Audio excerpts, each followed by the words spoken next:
Hunter, my son Hunter, who was the one who had to call and tell us that Ethan wasn't here.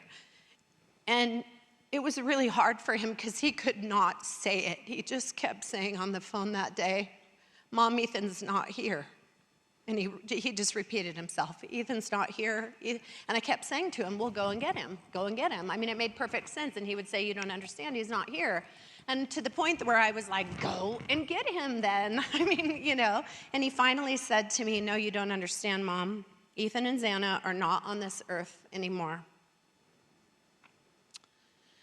So I left my grocery cart there in the middle of the produce department and ran out of the grocery store, and I called Jim, and that was the toughest thing that I've ever had to do. And we met at our warehouse.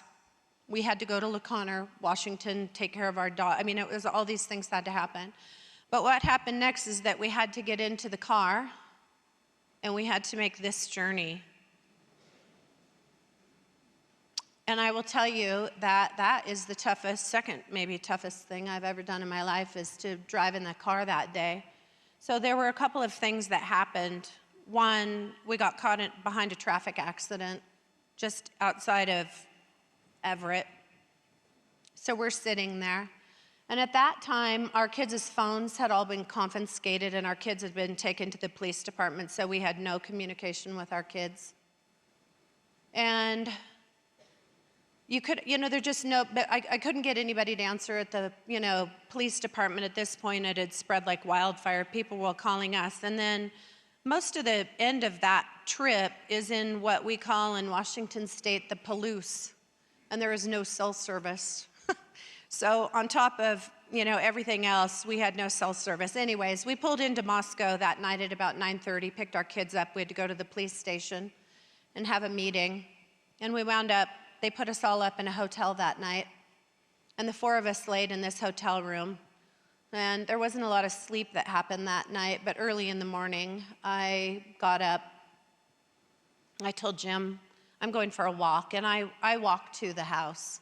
My son was still there in it. And I just stood outside of it for a little bit. Why would someone tell a story that possibly isn't true? Let's watch. This hotel room. And there wasn't a lot of sleep that happened that night, but early in the morning, I got up. I told Jim, "I'm going for a walk." And I walked to the house. My son was still there in it. What? And I just stood outside of it for a little bit. Well, here we have actually not one, but two reports from the Moscow Police Department talking about the removal of all four deceased individuals. And if you notice, it says November 13th, 2022, approximately 9:28, they get these bodies ready to transport that same day they were found. So how could she be saying her son was in the house the next morning, when in fact, let me show you the next report. Is someone trying to hoodwink us or tell a fib? Here's the second report from Jay Waters. Basically says at around 1853, which is 6:53 on 10/11, he talks about the night before somebody used his body cam. And then he goes on the night in question, 11/13, at 1122 King Road. He prepares them for transport. And it says right here, at 8:51, he assisted. So I'm wondering, both of these officers and other officers were visually watching the house and transporting the bodies that night. So Ethan's mom is basically saying that she was at the hotel that night in the area. She goes and walks to 1122 King Road the next morning, which would be the 14th, unless she was there on the 13th of the morning that it happened. That brings some interesting speculation.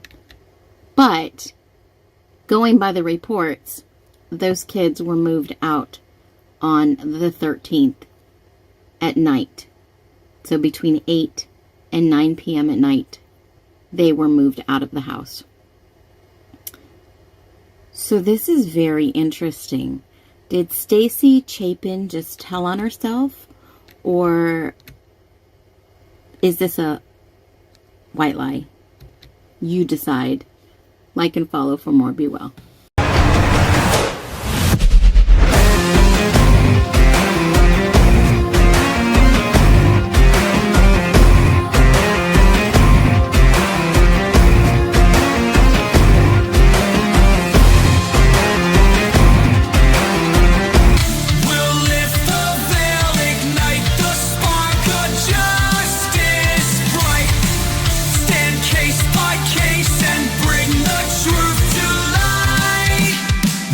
In the corridors, they thought we'd look away, but every hidden thread unravels when we slay their charade. No more spin from their headlines, no more silence cries. We're the voice of those forgotten, watch their empire collide. Truth's a phoenix feather rising in the flames. We'll trace every lead, break their iron chains. Oh, break their iron chains.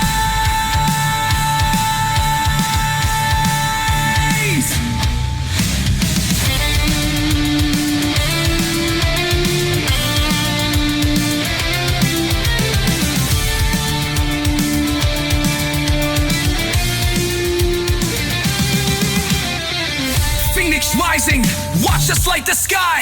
Truth the weapon they can never justify. One case at a time, we claim what's ours to fight. Rising up together, set the world alight. This is just the beginning.